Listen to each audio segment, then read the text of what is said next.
की है यार।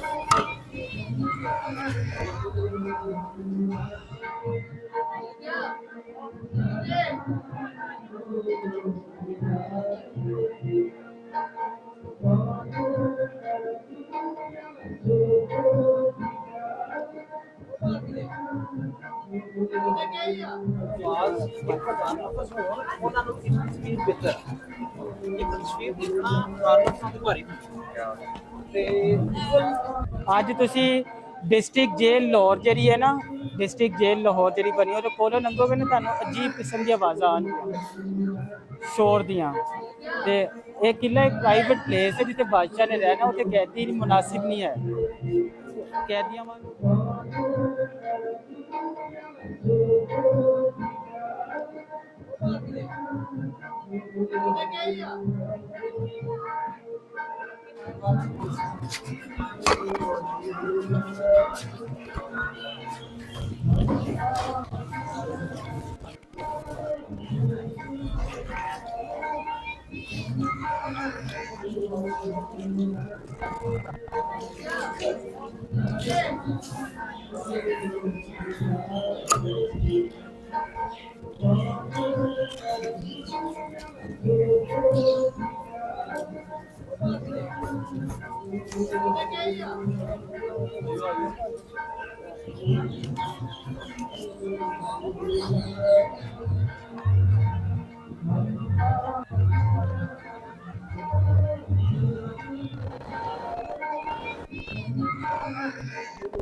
जी एक दफ़ा फिर तुसी ATN दे नाल जुड़ चुके हो।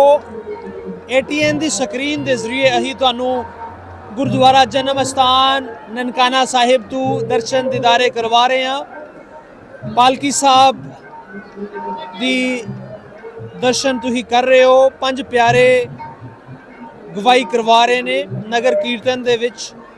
पूरी दुनिया तो संगतां मौजूद ने, ਇਹਦਾ ਹਿੱਸਾ ਬਣੀਆਂ ਹੋਈਆਂ ਨੇ ਤੇ ਆਪਣੇ ਆਪ ਨੂੰ ਉਹ ਬਹੁਤ ਪੜਪਾਗੀ ਸਮਝਦੇ ਆ ਕਿ ਬਾਬਾ ਗੁਰੂ ਨਾਨਕ ਦੇਵ ਜੀ ਮਹਾਰਾਜ ਦੇ 555ਵੇਂ ਜਨਮ ਦਿਨ ਦੇ ਵਿੱਚ ਉਹ ਇੱਥੇ ਨਨਕਾਣਾ ਸਾਹਿਬ ਮੌਜੂਦ ਨੇ। ਇਹ ਮਨਾਜ਼ਰ ਤੁਸੀਂ ATN ਦੀ ਸਕਰੀਨ ਤੇ ਦੇਖ ਰਹੇ ਹੋ। ਪਾਲਕੀ ਸਾਹਿਬ ਪੰਜ ਪਿਆਰੇ ਗਵਾਹੀ ਕਰਵਾ ਰਹੇ ਨੇ ਨਗਰ ਕੀਰਤਨ ਦੀ। ਇਹ ਮਨਾਜ਼ਰ तुही देख रहे हो। ATN दे बैनर तुहानू नज़र आ रहा वे। उस तो पिछे पंज प्यारे गवाही करवा रहे ने। उस तो पिछे पालकी साहब ने श्री गुरु ग्रंथ साहब पालकी साहब दे विच शोभत ने। उस तो पिछे दुनिया भर तो आईयां संगतां इस नगर कीर्तन का हिस्सा बनिया हुई ने, जो कि अपने आप नू बहुत ही ब्लैसड, अपने आप नू वडभागी समझदियां ने कि वो श्री गुरु नानक देव जी महाराज दे जन्म दिन दे मुनासबत दे नाल ननकाना साहिब दी धरती ते मौजूद ने। नगर कीर्तन बरामद हो चुका है, रवां दवां आ वो इस नगर कीर्तन का हिस्सा बने हुए ने। तुसी ए दर्शन दीदारे पालकी साहब दे ATN दे जरिए कर रहे हो। ATN दे राहों, ATN दे थ्रू असी तुहानू ननकाना साहब तो पालकी साहब दे दर्शन दीदारे करवा रहे हैं।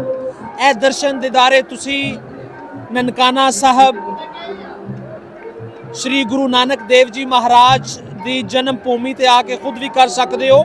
ATN दे राहों मोहनजीत सिंह पाजी होरां दे नाल संपर्क करके तुसी ए दर्शन दीदारे अगले साल बाबा जी दे 556वें जन्मदिन दियां जड़ियां तकरीबात ने तुसी इत्थे आके पाकिस्तान ननकाना साहिब गुरुद्वारा जन्म स्थान मना सकते हो, इत्थे पार्टिसिपेट कर सकते हो।